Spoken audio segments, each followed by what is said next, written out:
Hey, Trailblazers, this is Jason, your host of the Trailblazing Texas podcast. Before we jump into our latest episode, I've got some incredible news for you. Are you gearing up for your next big hike or backpacking trip? Well, we at Trailblazing Texas podcast have partnered up with Trekker Joe's, the ultimate Texas outfitter, to bring you something I feel absolutely special. Listeners, you of the Trailblazing Texas podcast can now get a one-time 15% off their gear purchases at Trekker Joe's. That's right. Whether you're a first-time customer at Trekker Joe's or a repeat customer like me, you can save big and hit the trails well prepared. So upon checkout, use code TTP15 to claim your 15% discount and in the process support an amazing local Texas business. So happy trails, and don't forget to tell your hiking buddies. Now on with the episode. Welcome to the Trailblazing Texas podcast, where we embark on a journey through our diverse Texas landscapes and breathtaking trails while always engaging with our amazing Texas hiking community. So settle in, tighten up those bootlaces, and get ready for the thrilling tales awaiting for you on this episode.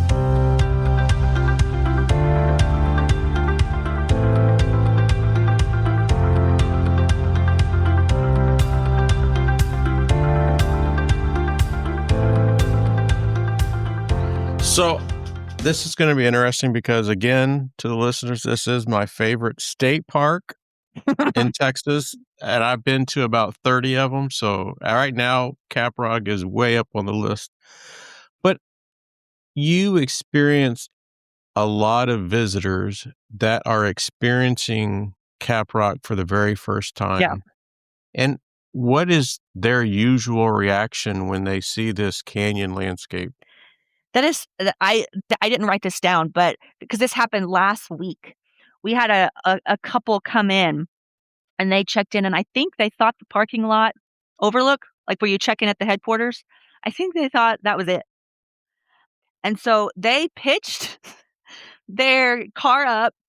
They had their back thing. They got out their lawn chairs and they sat in the parking lot and they looked at the canyons from the parking lot. And they thought it was amazing. And we were like, no. Go drive. Go down a little further, you know? And Yeah. so, I'm sure once we told them, "Hey, this is cool. You're welcome to sit here in your chairs." I said, "But, go about a mile in and then tell me what you think." You know? And so, I mean, even I'm sure they were just blown away after that, after, just seeing the escarpment, and then they get to go down into the canyons, and they didn't know that they got to go down. They were just thinking the parking lot was it. Yeah. So, I mean, and then of course they start asking all the questions. They want to know about the gypsum, and they want to know about the elevation, and they want to know about all the different geology and all on the park history, and they want to know about the Folsom site. And then they start spouting out questions, and I have to get my interpreter hat on, and answer all those. But they're pretty shocked. Yeah. If they see this kind of stuff for the first time. And it's funny, like when I'm at Caprock and, usually, there's people kind of ahead of you checking in. And every time that I've been to Caprock, there's usually 2 or 3 people or groups that have never been there. Mm-hmm. And I always try to catch them on the way out and say, or when they're leaving, just say, hey, just wait 1 second. Let me check in. And I'm going to tell you about some gems. If you only have a day Mm-hmm. to spend in the park, let me let you know what kind of like some of the trails and stuff that you should check out. And it's the same thing I do at Guadalupe Mountains, but at the Guadalupe Mountains, I think I overwhelm them because I get so excited. You gotta say this. Yeah. This might be a difficult question. Okay. If you could summarize the spirit of Caprock Canyons in 3 words, what would they be? 3 words. Okay, that's a limit. Yes, 3 words. 3 words. Okay. It's nurturing. It can be medicinal. So, I know quite a few people that have come through and their lives have been changed, based on, how nature is medicinal. So it's nurturing for sure. It kind of grounds you, helps you in that way. It's inspiring for everybody, I think. It's inspiring to be able to see something like that. And then Tranquil. That's probably another good word that kind of describes it, kind of goes along with medicinal. I really call Caprock, it's just medicine. It's natural medicine. Absolutely. Hmm. Absolutely. 100% agree. Yeah. Kind of going back to the bison, how do you is there staff like on site that manage like herd management? How does all that work? There's 14,000 acres that they can kind of run around in. Yeah. W- What is what role does the park play in managing the herd and like you They said, are the the health? managers. They are. Okay. They are the managers. So we have a resource team Hmm. that handles like bison management and plans, things like that. But our rangers are it. They're the ones that um, keep them keep them fed in winter. They're the ones that keep them where they need to be. They're the ones who are always rebuilding the fences, or they are making sure nobody's, ones aren't hurt. And if they are, you monitor them. They're the ones that they if bison are out, we got to go get them. We got to get them in safe. So our rangers are the ones that take care of the bison herd. And of course, we have our bison roundup every year, where we have geneticists and veterinarians, and we count them and we do the tagging and stuff, um, electrical tagging now. So or electronical tagging, one of the other words. So we have outside people that come in for that, but day-to-day basis, our park rangers. Yeah. They are the bison heroes. So do they this might be a dumb question, but do they kind of get to know the bison and their Yes, personalities and yes. oh, They know the cows that they have babies and they're protective. They know the bulls that are blind or bulls that have an attitude and need an attitude adjustment. yeah, They know the babies that have certain horns shaped the same way. We have some moms, one has no tail, one has half a tail. We call one no tail and the other one Bob. So, but they get we had one called Meemaw. She was the oldest one in the herd, and she died, I think, in May, April or May. She passed away. I mean, she was old. She was old. We don't supplemental feed them except for in winter. We feed them cake and hay and stuff because our prairie grasses are kind of low at that time. So we've started to feed them this year, and one of our rangers is kind of missing Meemaw because Meemaw would kind of hang out by the hopper and wait for food oh, in winter. So we also, as the rangers, if we're not in our vehicle, we also maintain the 50-yard rule unless we need to take care of business and get them somewhere where they need to be. And, we use our flags and we have the right amount of training. So, but it's the rangers, and the yeah. rangers know the bison better than anybody. When like a bison succumbs to Hmm. whatever Hmm. illness, old age, do they kind of leave the herd or does it happen within the herd So that like Meemaw. Meemaw was old. Meemaw, up to the last year when she died, she had a baby. She had a baby and it was premature. We never found it. It didn't make it. And Meemaw kind of laid at the shop for about a month. Yeah, kind of sick looking. And so we would drop cake by her, and she wouldn't get up. So we thought she was about to die. But the next few months, she's wandering around. She can't, the other bison won't let her into their family herds. She kind of just no, stayed on the outskirts. She kind of ate. But then when she knew it was time to pass, she went back near the shop, near the maintenance, and she passed away. wow, Yeah. And if a bison does die, like where visitors are able to see the bison, we do move it. yeah, We don't want visitors to see that. no, no. So are there any certain times of the year that are better for bison activity or visibility than others? Usually if it's snowing, the bison are so happy. I love to watch them in the snow in the front pasture. They love it. Springtime, they're having their babies.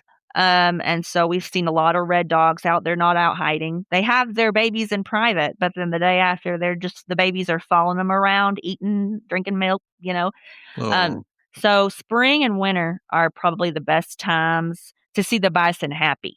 Okay. Mhm. Now, summer, the bison will be there, but they will be hot and they will be covered in flies because they give themselves mud baths and then, there's poop, everywhere. Yep. The bison poop is everywhere. So to see bison in summer are just like, as I said before, are you miserable? Like, oh, I feel so sorry for you. But seeing them in winter and spring and when they're having their babies and, things like that. Yeah. That's probably the best time because it's fun to see them happy, and they do the thing like dogs do. They get the zoomies. The babies get the zoomies, and they run in circles when they're happy and they're cool, and you should see them do that in snow, and it is so fun. Aw. That's one thing I wanted to ask you. It just popped in my head Uh-huh. before we started. How how much of the winter are you guys closed? And I would say that the only time that I would think that you're closed if the roads are icy due to the elevation gains and losses in the park that, you could really, like, lose your traction. Yeah. So our park is like, I know some parks, as soon as they get any rain or whatever, they got to shut down because it floods. So here at Mhm. Caprock, when we get ice or snow or anything, we shut the back side of the park down past Honey Flat. We've had to do Okay. that in January and February last year. We had to shut that. We had to move people up. So if people were like camping in South Prong or, a Wild Horse Equestrian, we had to move them up into a different campsite because you cannot go down that steep grade. You'll slide and it would be dangerous. So we shut that road off with bad weather. But the only time our park is closed, like closed, is like for hunts. So Okay. we have our hunts in December. We have about 4 hunts in December. So we're open up on the weekends, in December, and the rest of the time during the week, we have hunts and the park's closed. But other than that, rain, snow, sleet, shine, we try to do our best to keep it safe and open. But Wind. wind, that's another one. One time during one of that bad windstorms, we had to keep people from hiking because they were gonna blow off. They were gonna blow away. It was so Man, yeah. we were like, That "We really don't want anybody hiking today."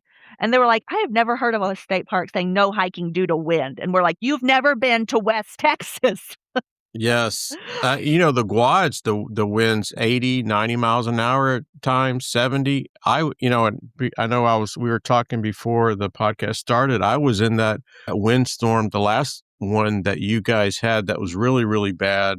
I couldn't even And stand up. I was trapped in my car until about 8 o'clock at night. And so what I did was I had a backcountry campsite reserved at North Prong. And so I'm in the parking lot. Of course, everything's closed. The observation thing got Uh-huh. destroyed, and I was just like, "Oh my gosh!" Like, and it was rocking my car. So I was like, I canceled my backcountry, but I mean, I could have probably just drove to the parking lot of Yeah, North and then Prong and just slept in the car or something. Yeah, probably. So I rebooked a car camping site, got into there, and this was the first time I ever tested out my Outback if I could sleep in it. Man, I have a wonderful big Agnes quad core C something, and it's 25 inches and about 4 inches thick, 72 inches long. I laid down the back seats and it fit perfect, and I was in hog heaven. Yeah, you were out like that, The RV ahead of me, there was some RVs. And, man, that sucker was rocking. blowing over. Yes. I think Yes. one year, an RV blew over. Oh my gosh. Yeah, the wind's no joke. Mm-mm. We were like, "No, you do not need to go hiking." Like, Yes. "Listen to me." Yes. And that same trip, there was, a guy coming down from, Amarillo to meet us, and, that's when that I don't remember what highway it is, but had all those accidents because it was a brownout of the dust, and one car they Oh, put I on their remember that. brakes and hit Dun, dun, dun, dun, the dun, dun, dun, dun, dun, dun. Yes, yes. Oh, it was Horrible. it was a mess, yeah. It was a mess. Forgot about that. Yeah, I was there in your parking lot for about 3 hours, and then I went to a campsite and got some protection and just waited it out. Oh my goodness. So if you kinda wrapping up the bison part of the podcast, Okay. can you talk about some of the challenges that you all face in terms of managing this herd? I mean, it could be like habitat, I mean, the drought, that lake, Oh my goodness. what's the Lake lake? Theo. Lake Theo, man, it was so low this time. You should see it now. It's Depressing or exciting? depressing. Yeah. We can't figure out really what's going on with it. We don't know if it's a feeder lake. We don't know because we've had more rain this season than most. Yeah. So I don't know where the water's going. Where is the water going? I don't know. So Lake Theo is rough right now. But what was your question? Yeah, so basically, what challenges does the herd face in terms of the habitat, the drought, human impact? Let me see if I saw that. I remember. I remember that question because I thought about it quite a bit. So the grassland, the native grassland's a big thing. Yeah. So because they roam a vast, the whole 4,000 whatever acres, the native grassland is essential, especially since we don't supplemental feed them. So keeping that grassland pure, keeping it high quality nutrients, um, I would love to have a prescribed burn. I would just love to do it. I Oh, just yes. I think one across the whole just boom. I mean, that's the dream right there. Yeah. So however, we have the invasive plants.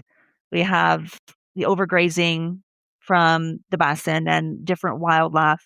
And we have the natural limits of, semi-arid prairie ecosystem, that it can strange for available forage. So keeping keeping the grassland being able to where the bison can really eat and keep them well fed and all the other wildlife well fed as well is is a really big challenge for us. Of course, drought. Again, drought is one of the most significant pressures for the herd Yeah. and the hot, dry periods. Oh my goodness. That's why I was like, "Are you miserable? You look miserable." Like, "I'm so sorry." But we do have stock tanks and they have water. They have water, but the lower water levels of Lake Theo, so we really have to balance that herd size to where everything around it is working in unison. Yeah. Additionally, managing the I should say genetically valuable herd requires monitoring for diseases, breeding patterns, preventing accidental interactions, and we do an excellent job of keeping that happening. So they are bison, back in the 1800s or whatever, people liked to kind of experiment. Now they don't have access to that. So we do an excellent job of keeping things like that from happening. But drought and the prairie ecosystem is a big one. I recently did a lesson on prescribed burns online, and man, I want to light it up. Yeah, so, that's one of the biggest shockers that I've been to or that I've seen at some of the state parks around me is the allowance of these invasive vines and stuff to just take over, Mhm. and I'm just like, even like I'm not gonna mention the state park because I was so shocked and disappointed, but there was even some barriers, like, trails, big wide trails that kinda circled some of these areas, and I'm thinking, "Why can't you just light that up?" Aw, man. And Wouldn't it be nice? yeah, and I'm just shocked. I know, I told one of our rangers the other day, I was like, "I kinda just wanna set my backyard on fire." Now that I've learned so much about the benefits of it, like, Yes. I wanna light it up. So do you think that's something that you guys would ever do? We have done prescribed fires in the Okay, past. okay, Yeah. I think okay, the last one was, like, maybe 2 years ago or something, we did one okay. on one of the prairies. I know we were supposed to this month have a meeting for a possible prescribed fire coming up because our junipers and mesquites, we have way too many of them right now, and we need that open prairie grassland for these bison, Yeah. So, no, we are very pro fire. Okay. Good. That'd be awesome. As we kind of transition into the adventure of the park, the trails, the activities, first things, do you know how many miles of trails that the park offers to hikers and backpackers? I do. Do you? I do not. Let me guess, though. Okay, guess. I'm gonna say No and I'm looking at the looking at map. no, but I'm not this map. I mean, I can't add that fast. Me I neither. would say probably 20 miles of trail. Okay, so the trailway, Caprock Canyons State Park and Trailway, it has about 90 miles. 90? 90 miles of multi-use trails in the Wow. park itself. And on top of that, Yep. our rails to trails is 64 miles, which is outside of the park.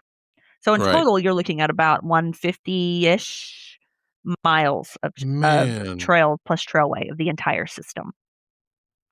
90 in the park. That's what I read online. That is crazy.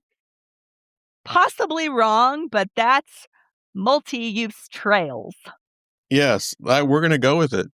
Listen, it could be wrong. Should I Google it real fast? No. We're gonna Because go with I'm 90. thinking of, okay, Eagle Point 1.7, 1.7. Haines Ridge 7.7. Right. South Prong 5.5. So I got 90 online. It might be All right. 20, somewhere between 20 and 90. Yeah. No, that's that's spectacular. And I don't know too many state parks that have that much mileage within the park. It probably is wrong, Jason. It's okay. We're going with 90. No, I'm going to Google it. Where's my phone? All right. I got to know now. All right. Or else my boss is going to be like, why did you tell the podcast we had 90 miles of travel? Where did I find that on Google? I can look here. So there's 5, 10, 11, 12, 13, 14, 15, 16, 17, 18, 19, 20. So I just roughly counted about 32-ish. How many miles of trails? Well, Caprock Canyons State Park and Trailway on tpwd.com. Mm-hmm. Today, bison roam the plains, Bats Roost, and Clarendon, and you can explore 90 miles of trails. Nice. 90 miles it is. Most of our nearly 90 miles of trails are open for hiking and biking. Oh, lengths range from just over 1 mile to 15 miles. Okay. So I was right. Yep. We never have wrong answers on the Trailblazing Texas podcast. Unless you're with the Caprock Canyons State Park interpreter. I snort when I laugh. I've got to get better about that. So what are some of your favorite trails? Mm-hmm. Or maybe what are your personal favorite trails? And then what are some of your favorite trails to recommend to a person new to the park to kind of get that full experience of what Caprock has to offer? Yes. So when anybody asks me, what's the one trail? Miss Ranger Natalie, what's the one trail I should at least go on when I'm here? I always tell them Eagle Point. Because Eagle Point Trail is only 1.7 one way. So what's that, 3.5 altogether?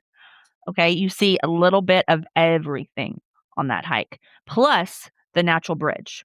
So that's a big plus of that trail. It's not difficult. You might have some areas where you have to walk a few feet uphill a little bit. It's not like climbing. And a lot of it is flat, and I tell people that you are walking through time when you're walking through Eagle Point. So, and it's not too strenuous. You can do your bike, horse, hike on it, and you see a little bit of everything. So Eagle Point is something that I always recommend. Now, that's for seeing the full beauty of the park. But I always recommend to people, if they're able, to go to the rails to trails and to hike into Clarity Tunnel.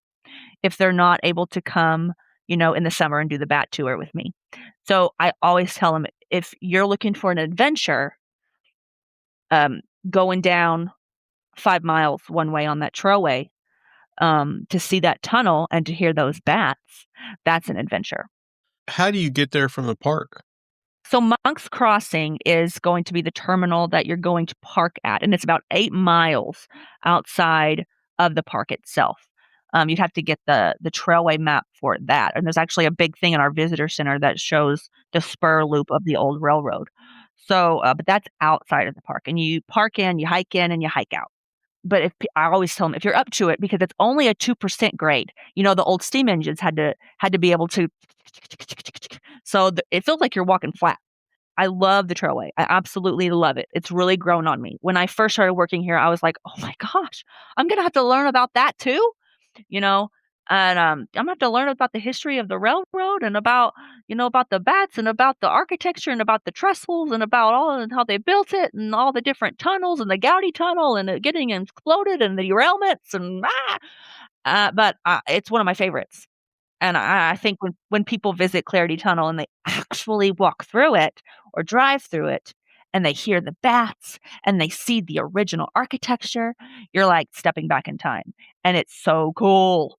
There was a plan, and it kind of got put on the back burner, but we're going to try to, the gentleman that he's been on the podcast, Todd, he's a friend of mine. He hiked it. And I don't remember how long he did, but we're going to try to do it just in an overnight, just don't stop and just do the 60 something miles Oh my goodness. in I guess 24 hour to a little bit longer period. On that railroad system, we keep it bladed pretty good. Our trailway ranger is so good about that. Mhm. He's such a hard worker. And we own the rails to trail system. We own 50 feet on each side. And we keep that clean. That way, if people want to hike and camp on it, they can. However, outside of that 50 feet on each side is private property and it's fenced Yeah. in. Doing that whole thing and camping on it is a one in a lifetime thing. And that's what Todd said. I think he did it in 2 days, took his time, and he said it was pretty spectacular. Yeah. Except for the hogs at night that Oh were my running goodness. across The the feral hogs are Yes. feral. So, Yes. and every time I go down that trailway, I either see hogs, deer, or turkey. Yeah. Every single time, if not all of them, plus the birds. But, Yeah. it's so fun to start. When you do the bat tours, it's so fun to start because you start on the Llano Estacado, you start on the Staked Plains, and you go down slowly, 17 miles on that bat tour, and it feels like you're driving flat, but you're not. And then you start up there and you end down in the bottom in the Clarity Tunnel, and you watch the bats come Oh, out, and it is so cool. nice. So how would you describe the terrain for someone that's making their first trip there to the park? Rugged. It's the landscape and the terrain is super rugged. Um, Especially if you're driving in from a place like Dallas or, someone that's just they came here because, "Oh, I heard this was a dark sky. We wanted to come look," or "I heard you have a bison. I want to see the bison." And then they come down and they drive through and they see all the canyons. What is this? So Yeah. the rock terrain, the cliffs, the canyon walls, um, the natural bridge is a cool one, geological features, the elevation changes, the wildlife, like if you've never been to Caprock, just imagine that you're out on the high plains, flat and wide, and then boom, the ground just drops. And you're in these deep red canyon cliffs, mesas everywhere. And, from a distance, it looks pretty calm. But then once you get closer, it's just like carved into all these twists and tunnels and turns and just built by erosion and wind over millions of years. And you're like, what did I just step into? Yeah. And on top of that, the rolling prairie down in the canyons, the arches, just and the colors. The colors is something that when the sun hits them or different weather, it just depicts and creates a lot of different emotion.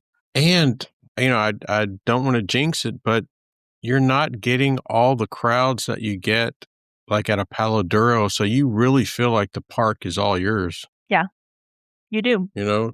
And our trails are more spread out than Palo Duro's. Yeah.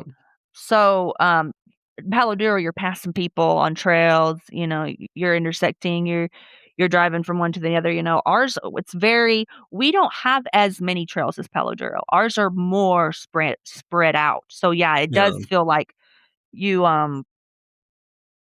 you have the place to yourself. So are all the trails dog friendly and equestrian friendly? Yeah. So equestrian friendly, no. So you Okay. definitely don't wanna take your horse or your llama. It's so funny in the rules and regulations, it says, "No horse or llama should be," and I'm like, "Really? Are we taking llamas places? That's interesting." So, like, you definitely don't wanna take your horse up on Haynes Ridge or to Fern Cave Oh, yeah. or anything like that. I mean, get Yeah. real. You'd be like, "Yeah, Yeah. get out of here. We're not doing this." Yep. Dogs, absolutely, but you wanna of course, you wanna make sure they have water and everything that they need along that hike, but we encourage, pup love in the park just as long as they're on that leash. And also, what are some safety concerns that you all try to educate people, especially probably in the summertime with the Mm, park temperatures, yeah. dog paws, Mm, enough water for everybody? Like, what are some of the things that y'all really focus on? that, in the summer, the heat. So, heat stroke, heat exhaustion happens to us like that, happens to dogs quicker. So, Yeah, hiking with your animal in the middle of summer is probably not the best, smartest thing, but who am I to say what you should or shouldn't do or should experience? You go do it. We just wanna educate you on things that could possibly happen. So you wanna make sure you have your water for your dog, gallon per person, even if, you wanna take breaks all the time. So the heat in Caprock, people don't understand. They don't get what it does to you. So heat in Caprock in comparison to heat in Tyler, Fort Worth, Louisiana, even other places. Um, it's a different animal. It's a different creature because it can be 95 at headquarters and down in the canyons, it can be 115 and there's absolutely no breeze. So if you're hiking in that, you are constantly losing those electrolytes and the nutrients that you need. And so it just hits you quick. So we have constant rescues in the summer, not just for people, but for dogs as well. People are yeah. calling 911 because their dogs are having a heat stroke, and they're afraid their dog's going to die. So Jeez. it's a different and oof, it's like living in a blow dryer, Yeah. you know, when it gets windy too.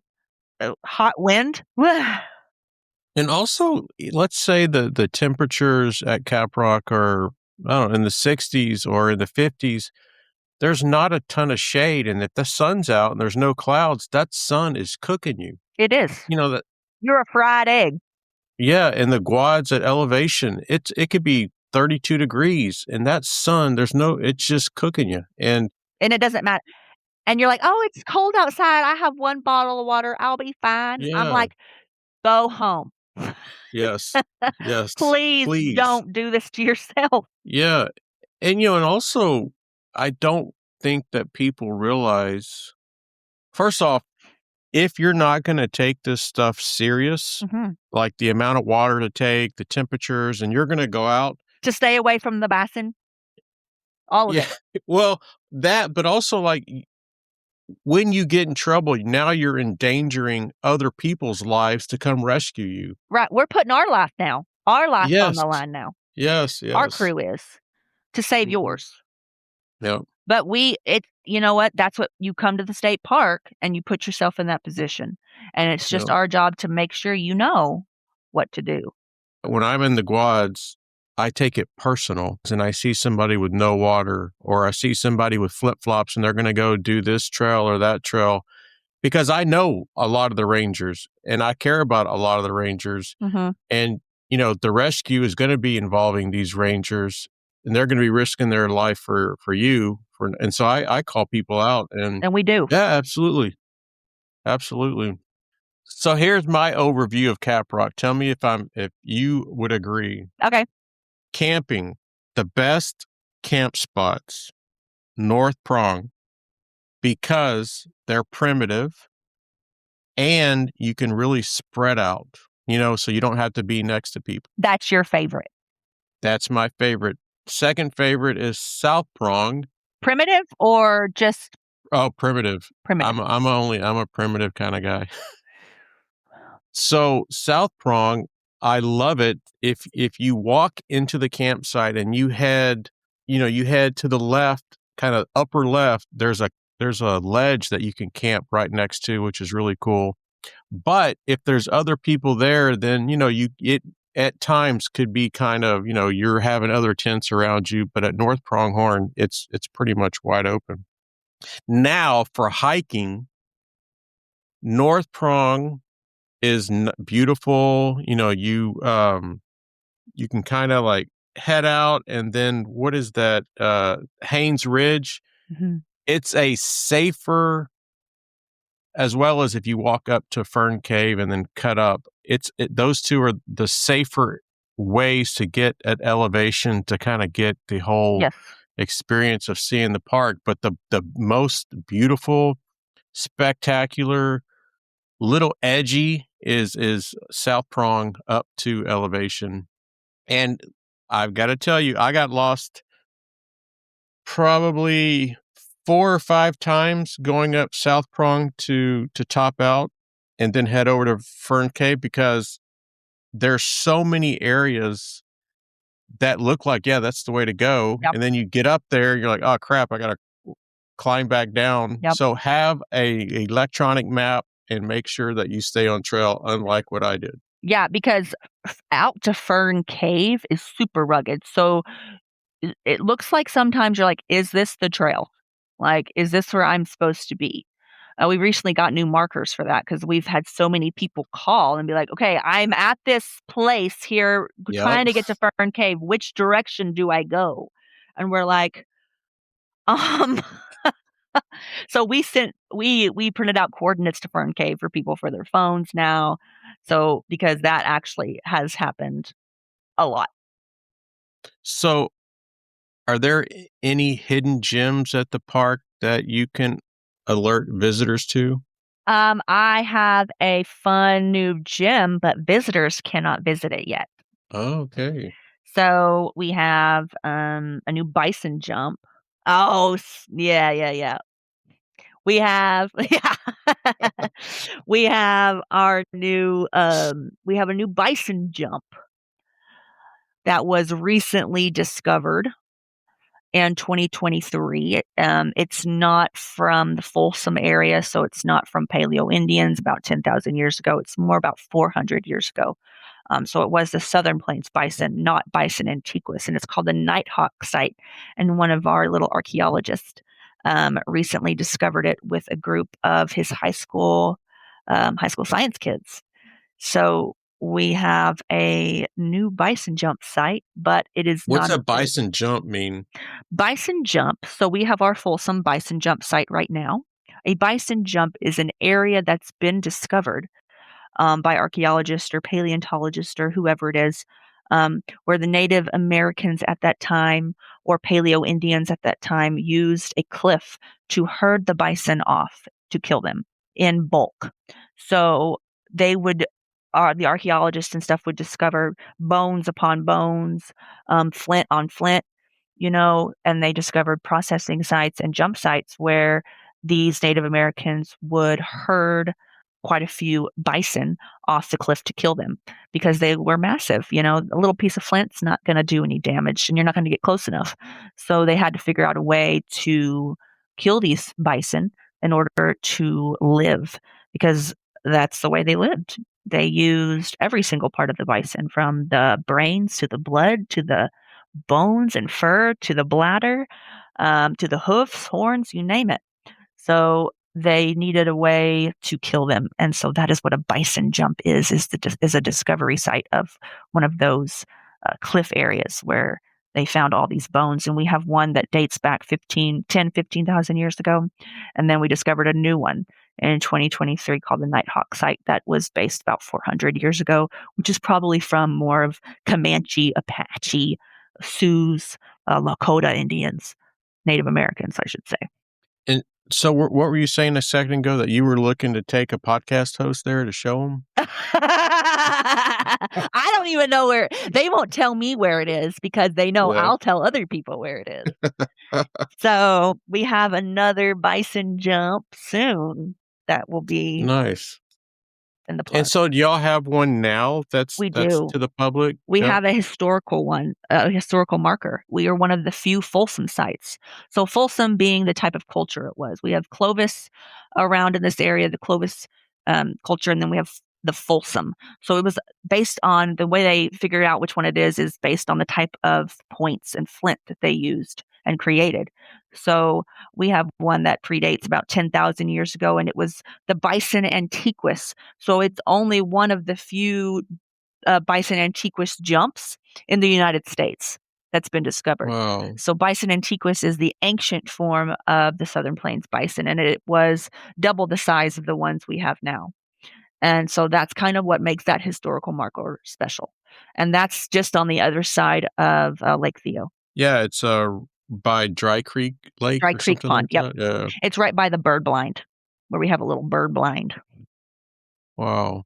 There's one hidden gem that I'm not going to mention on the podcast. Good idea. So I know we kind of probably touched on it, but what are some of the key weather conditions that hikers, campers should look out for? You know, as they have a trip planned, they've made a reservation because they've heard this on the Trailblazing Texas podcast. Always make a reservation. Mm-hmm. And then, you know, as the trip is getting closer and closer and, you know, they're starting to check the weather, what are some of the conditions that, you know, from your experience that are really would probably make you say, yeah, you might want to just stay home or kind of reschedule? Well, it depends on the time of the year you're in. So I am thinking about tornadoes. That's one of my concerns, one of my fears. I'm thinking of tornadoes. If you know a tornado is going to be in the area, let's reschedule. Okay. I'm also thinking about if we're in winter, I'm thinking about snowstorms. I'm thinking about rainstorms. I'm thinking about ice. You don't want to get stuck. You don't want to get lost. We've had so many rescues where people are trying to drive and they are and they're stuck in the snow at 1 a.m. So those types of weather conditions. But another thing is just being aware of your surroundings and Yeah. and respecting, I mean, the canyon environment. So the terrain, the weather, and Texas altogether, it can change like that, right? You never know what you're going to get. So you also have to be aware of also, I mean, you know, rock slides. Things like that are common. Things like that happen. You have to be aware of those kind of surroundings. And if it's going to be windy on that day, or if it's like a super windy, you know, or it's going to have the kind of bad weather, maybe it's time to reschedule. So Yeah. the weather can just turn so quickly too in the heat.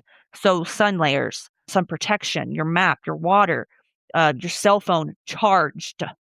I had my cell phone, but it was dead. Well, what good is it? You know? You're not going to throw it at a bison. Right. That's not going to do nothing.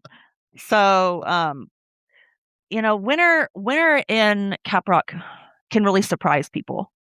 You can get the icy trails, the freezing winds, sudden snowstorms out of nowhere. You're like, y'all, it was sunny 20 minutes ago. Yeah. Now there's snow on the ground. What is happening?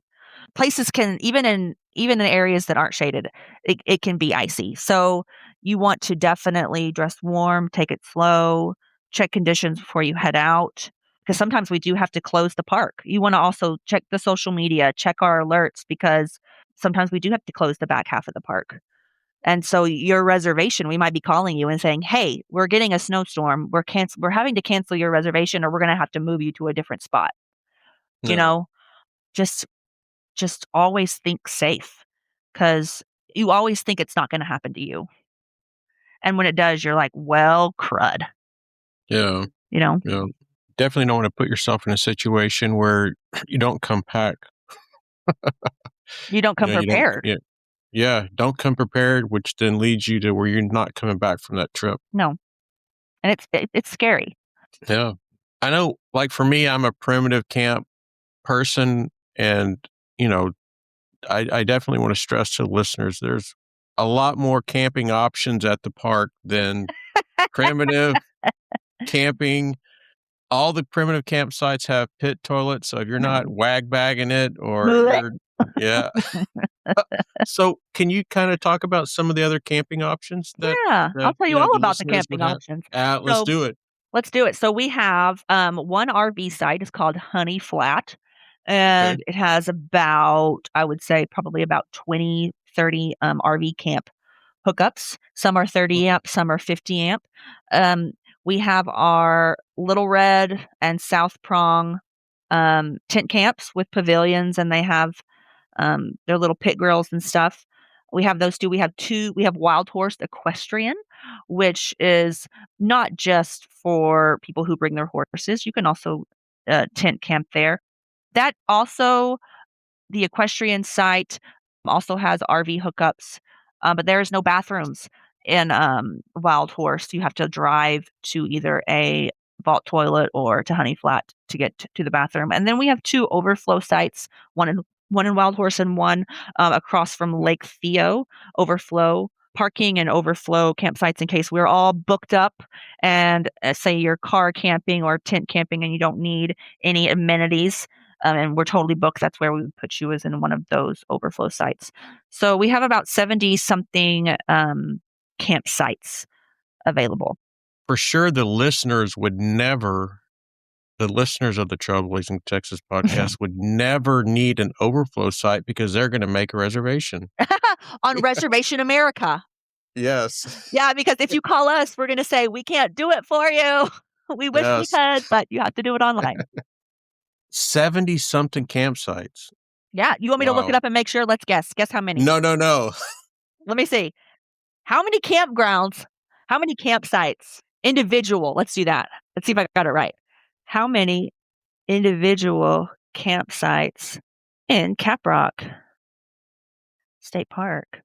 Dun dun dun dun dun. Oh my gosh, I was so wrong. Caprock Canyon State Park has a total of 136 individual campsites, Oof. which includes 35 with electricity and water, 9 with water only, and 80, that's not true. Oh yeah, it is. And 80 primitive walk-in tent only sites. There are 12 primitive equestrian sites and 4 hike-to sites along the trailway. Huh. In the last trip, we stayed at it's the campsites that you walk to that are next to the group pavilion that has the fire ring. So we rented out that group pavilion, and then you Uh-huh, just walk down kind of that little cement ramp uh-huh. down to the campsites. That's like Comfort Station Pavilion or Lakeside Pavilion is what we call it. Yeah, yeah. Yeah, Yeah. so that's we were at those campsites, and, I like those campsites. Those tent campsites, I like those. yeah, they're pretty nice. So now we talked about the adventure that you could have at Caprock, some of the camping, the hiking. I think for me, the most important part of this episode is we're going to get into now, Mhm. and it's and maybe we kind of touched on it, but what do you think are the main conservation priorities for Caprock Canyons right now? Oh, okay. That's a loaded question Yes. because as I said before, Caprock Canyon has so much, but we're talking about taking care of an entire living landscape. Yeah. When with that question. And of course, one of our biggest priorities is the bison, the Texas State Bison Herd. That's keeping the genetics healthy because they're not just historic animals; they're a keystone species, shaping this prairie every single day with their grazing and their pooping and all their natural Yeah. behaviors. So it's isn't just about the bison, even though that's a big part of it. But we're also working hard to restore those native grasses, as I talked about before, controlling erosion on the Red Rock Canyon walls as well, staying ahead of the invasive plants and non-native wildlife that, can throw the whole ecosystem just off balance. Wildlife diversity is a huge focus, because it's just a whole living landscape that we have going on here. The songbirds, the reptiles, at the Mexican free-tailed bats, So keeping their habitat safe and undisturbed is a full-time job, and I'm so happy that I get to be part of it. Yeah. Now, on a bigger scale, we're always thinking about how this park is connected to the broader Great Plains ecosystem. So, how we can protect migration pathways. We're big on light pollution. We're big on the monarchs and the bird migrations, maintaining the healthy habitats and preserving the natural processes that have shaped the whole land over these thousands of years. It just comes down really to education and teaching the people and visitors how to respect the wildlife, how to stay on the trails and minimize their impact. So everything like that stays healthy. And then maybe giving them a little bit something back, interpretation wise or even inspirational wise, that maybe they can go and change something in their life or that they do to help this conservation Yeah. that we have. And I don't think a lot of people know the moment that you step off a trail, you're now one of the reasons for erosion. People would make the argument, of course, I'm playing devil's advocate here, but people would make the argument that in Caprock, that's not possible because the bison free roam. So, and they can step off a path whenever they want. But we have to remember that these bisons they're creatures of habit. So you'll also see that here in the park, we don't have social trails. We have bison paths. So Yeah. the bisons have created their own paths, where they go and where they walk. And sometimes we confuse them for trails. So Yeah. while people would, again, playing devil's advocate, while people would argue that it's okay if you step off a trail because bison do it all the time. Well, if we're going to go that far, I can pick a flower because a butterfly landed on it. Like Yeah. it doesn't compute. So it's all about education because you would Yeah. be shocked at the amount of people that don't understand why they can't go and pick bouquets of fire wheels or Yeah. why they can't go just cut down a couple of mesquites if they're a problem anyways, for their firewood. So it's all about education, really. Yeah, and when you talk about the bisons are going to go off trail, a lot of these trails have been They there were made. forever. They were made Yes, by bison. yes, Yes, and the creatures of habit, game trails, like that's why you have game trails. correct. And so if someone wanted to argue, I can't say what I would say. 'Cause this is a nice It's a nice podcast, podcast. I have but you on I a see it. huge TV screen up here right now, so I can see. When I look up, I see your whole face is right. Yeah. Uh-oh. But I see it at Guads. Somebody cuts a switchback, and then I've been to the Guads 20 something times, so I see the historical impact of that Mhm. switchback, and Oh, it's every okay if I do time. this one time though, right? Yeah, no, yeah, exactly, and then I see it over time, and Mhm. it destroys a lot of stuff, so Yeah. they can be devil's advocate and say whatever they want. I have proof that Yep. quit stepping off the Because path. because everybody's focused on just today, right? Oh, absolutely. They're not focused on the impact that this will have in 15 years, which our mindset is a lot different. We're like, how is this going to affect this ecosystem in 10 years' time to do this or to do this or this here, So Yeah, when people ask questions, why can't you just put this sign up or why can't you just make this a new area for a bathroom or something like that? There's a lot into it. yeah. And also I think COVID had a lot to do with this. Like before COVID, people that were going out to the state, and these are just general terms. Yeah. These are Yeah, just yeah, yeah. my thoughts. You didn't have just random people going out for the heck of it. It was people that cared about the parks, that had a passion for the Mhm. outdoors. And then when COVID hit, and everybody had to wear this and take this and do that, then of course there was a big push for people that were not brought up loving the outdoors, that just wanted to get out of the house. Here's an opportunity. I don't know that they really understood or understand like some of the impacts that they have on these areas. they were not brought up to respect nature at times. And, Education. everybody, yeah. And so education and the things that you guys are doing are awesome. That's a whole nother podcast in itself. Oh yeah. That's, we'll be here Ooh. till Sunday. Yeah. Don't get me on my soapbox. One thing I noticed about my time at Caprock, I think it's been 3 or 4 times, is I think erosion is a really big topic for you all. And, when you go on Eagle Point to the natural bridge, there's a little where you can set your cell phone in, this little kind of, it's not a picture frame, but you can set your It has cell that phone in arrow. there. Yeah, and take a picture, and you can submit it to, I guess, the park. And due to the date, the time, and over history of that thing being there, it shows you, and shows you guys the erosion and kind of like how it's happening and to the extent it's happening. And I thought that was pretty cool to try to keep up with that and use, the people that are using the park as to help with this research. Yeah, you're right.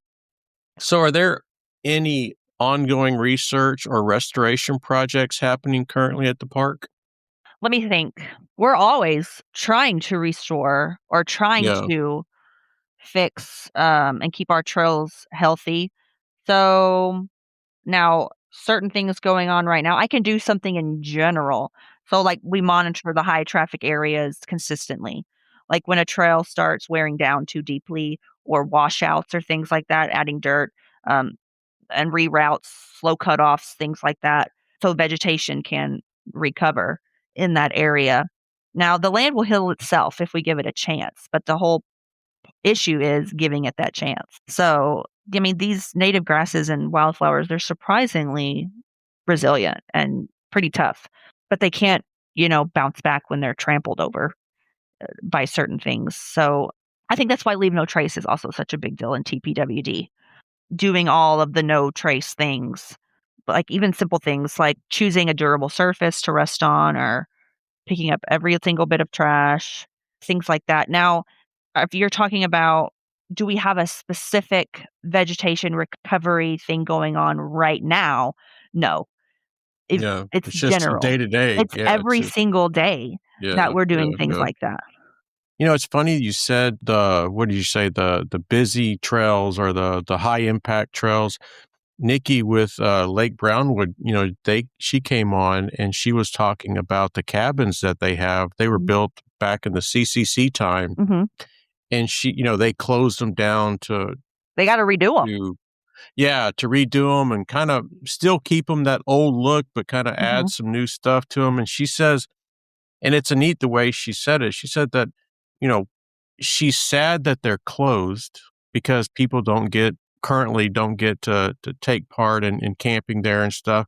She goes, but you can just kind of walk down there and just, you can kind of feel that the cabins are just kind of a sigh of relief that they get to Yeah. breathe. They get to Mm. just take a break. And I love how she kind of described that. Just give them a break, and, We all need yeah, it, it was pretty.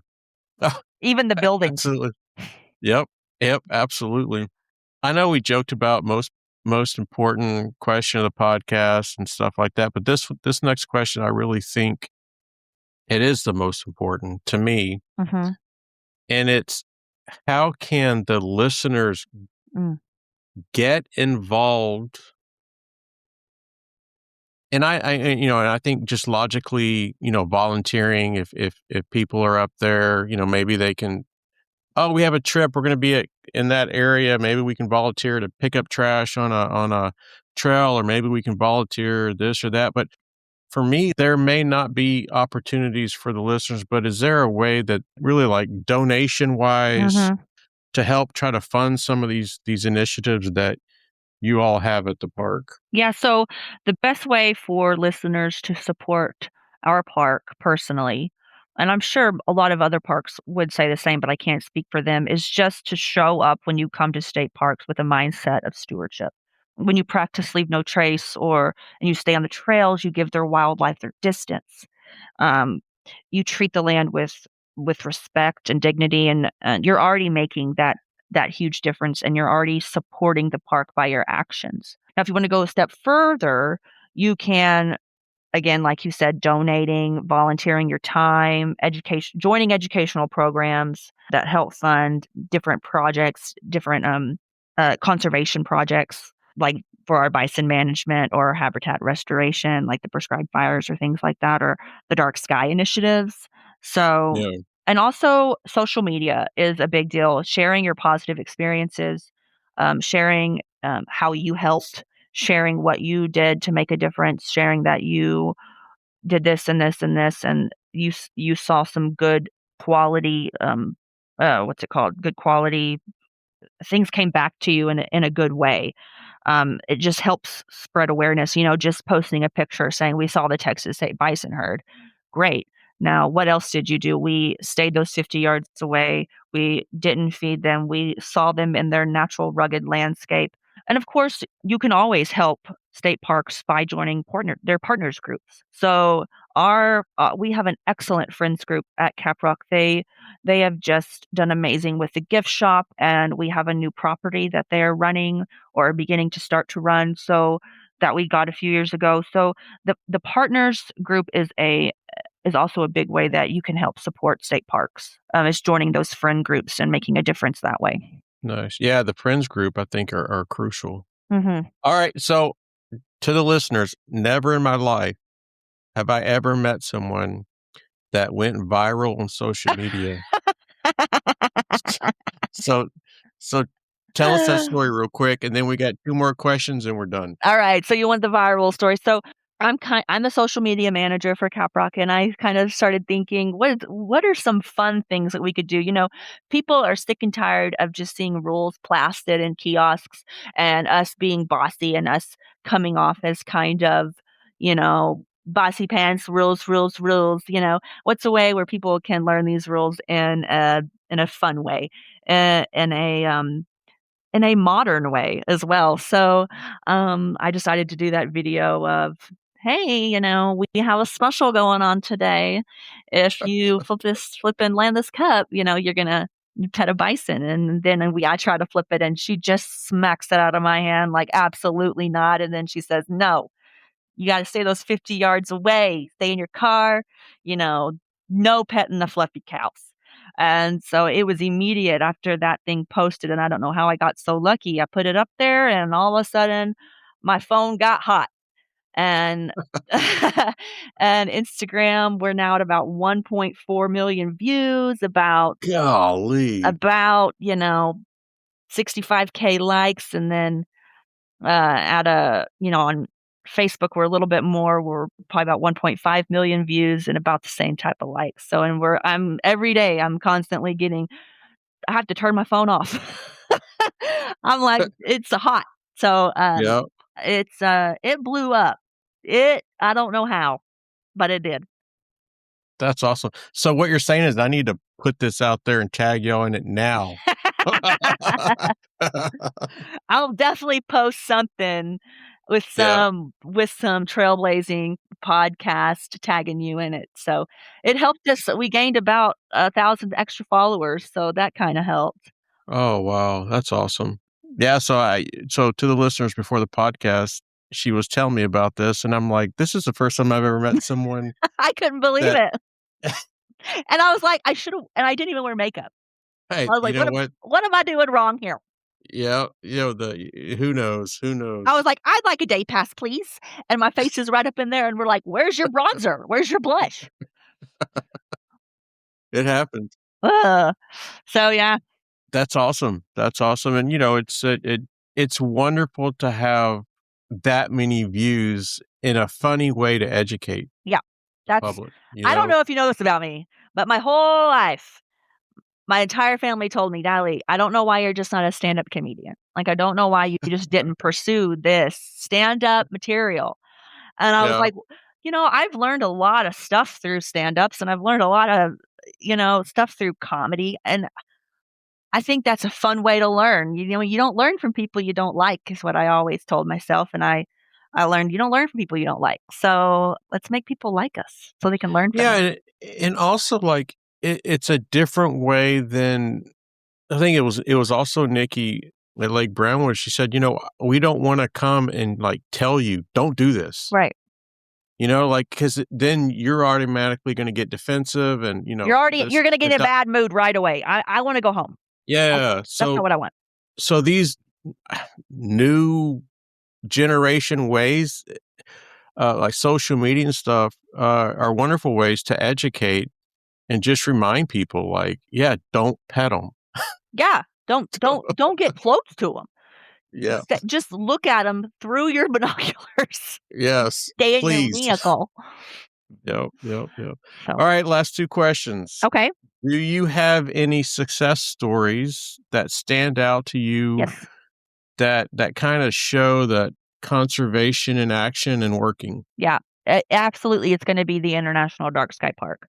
I'm proud of that journey of becoming an International Dark Sky Park. So it's something pretty to look at, but that's not all it is. It's part of the ecosystem. It's something that connects everybody around the whole world. It's part of heritage. I mean, it's part of, as I said before, I'm a big book person. I'm a big literature person. The dark sky is folklore. It's mythical. It's educational. It's part of, you go back and you think of the Native American tribes and what did they get to watch at night? That's what they had. They created these stories from them. So, and it's really what makes Caprock something else that makes Caprock special now. Okay, now we have this portal to dark sky that we can protect. And for years, our staff, our volunteers, our local astronomy clubs, our partners, we worked together to bring back this natural, unpolluted darkness that wildlife depends on. So we replaced those fixtures, those upward facing that just disturbed the nocturnal animals and the bats and the bugs and those upward facing things that just they knock everything else out of whack. And so we were able to shield the outdoor bulbs, and we wrote lighting management plans. We documented our sky quality for years in different locations throughout the park. So, and the payoff has been huge this week. It's been magnificent to be able to finally say, "Hey, now we're the ones that also want to protect this dark sky." So visitors can not only just stand under the sky and see it full of stars and stuff. I mean, it looks unreal, as you said before, about being able to see the Milky Way with your bare eye.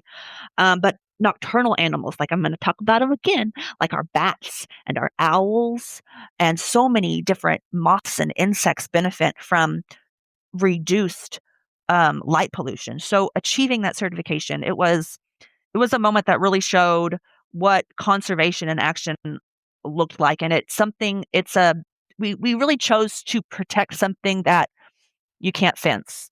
When you were talking about that and made the announcement first on the Trailblazing Texas podcast. That's right. What kind of gave me that warm fuzzy is you kind of talked about you guys reached out to, what is it, Kittiquay, and they were on board. Yeah. Like, what for the town, what can we do also to support you guys in this action? And we're almost there. So even our partners group as well works with the city of Kittiquay, and we're working to get streetlights that are dark sky compliant, shielded, downward facing. That way, we're talking monarchs, we're talking bats, we're talking birds, aren't disturbed by Kittiquay's light pollution. And if you think about it, Kittiquay's tiny, but we're in the middle of nowhere. So even though our light is nothing like Fort Worth, Dallas, Lubbock, Amarillo, it's so tiny, even that little bit could throw creatures or insects off their instinct path. And so we're almost there to be able to get our city that those street lights, which is a big deal. And then for them to embrace it, to me, is spectacular. Well, it's also great because Kittiquay embraces the park. Kittiquay is the gateway to the canyons. We are the place where you go through to get to the canyons. So, and everybody's and Kittiquay and Turkey as well, we're one big family. Everybody knows everybody. Everybody I mean, everybody has enemies, but everybody works together. Everybody works together for a purpose that we know that's important. Doing that with the dark sky was pretty cool. Oh, absolutely. All right, are you ready for the last question? What's the last question, Jason? All right, let's pretend the last 2 hours did not happen. Okay. And the listeners have no idea what Caprock Canyons are. Sell the park. No! Why should this state park be on their fall, winter, spring, not summer because it's hot, bucket list All to right. visit? Caprock Canyons needs to be on everybody's bucket list for multiple reasons. Number one, we have an extensive amount of geology and Native American history in the park. Number two, we are the home of the Texas State Bison Herd, housing and holding over 300 Southern Plains bison in Texas. Number three, we're now an International Dark Sky Park. Mortal 2, you can come out and you can see the Milky Way in summer with your bare eye. Huge for astrophotographers to be able to come and to see this night sky. The next thing is the next thing is all the different creatures. So I mentioned this before and I'm going to say it again. You come in the park, you see a few roadrunners sitting on the top of the Caprock Canyon side and the gate opens. You come in and you see the bison on both sides of you. You see mamas, you see red dogs, you see bulls. You go around, you check in the office, you get a really cool t-shirt because our friends group is amazing and they have that t-shirt, the Caprock Canyon with the bison on it, I don't mean to interrupt, the material is spectacular. We have one of the best gift shops in all of Texas State Parks. I've heard it from everybody. I would agree. So we have huge plethora of different clothes, magnets, stuffies, books, bags, clothes, you name it. Our park store really is amazing and it has that. You check in, you get some cool goodies for your trip. You go down and you start driving through the canyons. Whenever you're driving down through the canyons, you see a coyote run across right away, and there it goes, and you see it running through the pasture to the field through the other side of the park. You keep going, and you end up at our ranger hangar, our ranger station, and there is whenever you see the two perching, either vultures or ravens, to the right of you, perching on the side of that kiosks, and you can hear the of those ravens, and you can even get them and see them really close up. As you keep driving, you can either turn left or right. If you turn left, that's where you're going to see our Folsom site, which is our bison jump, the one of few in America with the bison antiquus Folsom jump site. And then you keep going, and that's where you get to go to see Dry Creek Pond, and you get to see the waterfowl. And we have a great heron there that I named Harry. He likes to fish alone, and sometimes you'll see him swoop out and get a giant catfish or bass in his beak. If you were to go the other way, you would turn and you would pass your amphitheater, and that's when you could go over one of the coolest lookouts for photographers to get an overview of the whole canyon system. And there you would probably actually hear some bison bellowing from across the canyon because their bellows can reach for miles. As you keep going down, that's when you cross into Honey Flat, and that's when you get to see our prairie dog town. We have a couple hundreds prairie dogs, and they're little burrowing systems, and they're so cute. Make sure you don't speed through there, though, because they like to cross the road. It's their world. We're just living in it. And of course, in that area, too, you see lots of road runners because road runners and prairie dogs, they like to work together. The prairie dogs dig and the road runners eat the insects. So as you keep on going, that's when you're going to go down. You're going to go down into the canyon system, and that's when you're going to start seeing all the red layers, the Permian, the Quartermaster. You're going to drive through time, and you're going to see to your left and to your right lots of different canyon systems along with different places to pull over and overlooks. And then those overlooks, that's probably where you're probably going to see probably a red-tailed hawk or a Mississippi kite or even a golden eagle if you're lucky. Then you're going to drive down, and you're probably going to reach the end, and you're going to end up in North Prong or South Prong parking lot. And that's probably where you're going to see a lot of the perching birds in the mesquites, or possibly a possum or a skunk or raccoon at night if you're lucky. Also, whenever you're camping, keep all your food wrapped up because those raccoons or possums are hoarders. They're going to get into it and raid your pantry. So that's why you need to come out and see Caprock, because that's only a fourth of everything we have to offer. Sold.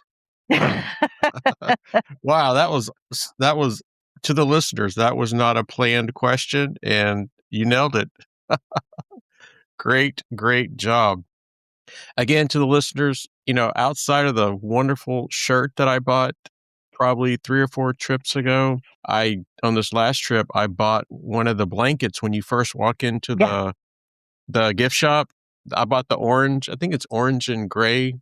But man, these blankets are spectacular. I use it for my back porch, and it has the engravings of Caprock. So And she's always planning and ordering new things. We're going to get, I should say, soon, some dark sky T-shirts and stickers and all that fun really, stuff. Oh yeah, we're an International Dark Sky Park. I also want to get a huge sign to put on our front entrance that says International hey, Dark Sky. let me tell you, don't let Copper Breaks be the only one with that big sign. Oh, I'm gonna get one. Yeah.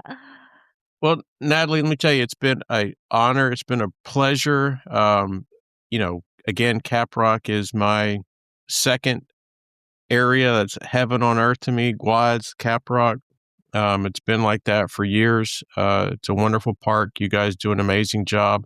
And I know, this time of year you are pretty busy, and I can't thank you enough for taking the 2.5 hours almost to come on the podcast. And It was fun. yeah. So I greatly appreciate it. And again, I can't thank you enough. So Oh, no, thank you. This was awesome. I had so much fun. Are you kidding me? The park is packed right now, and I get to do a podcast. heck yeah. Well, I will let you get back to your Friday duties, and it's 4:30, so yeah, definitely we'll let you know next time we come up that way. And yeah. All right, well, have a wonderful rest of your day. Yeah, thank you so much. Bye-bye.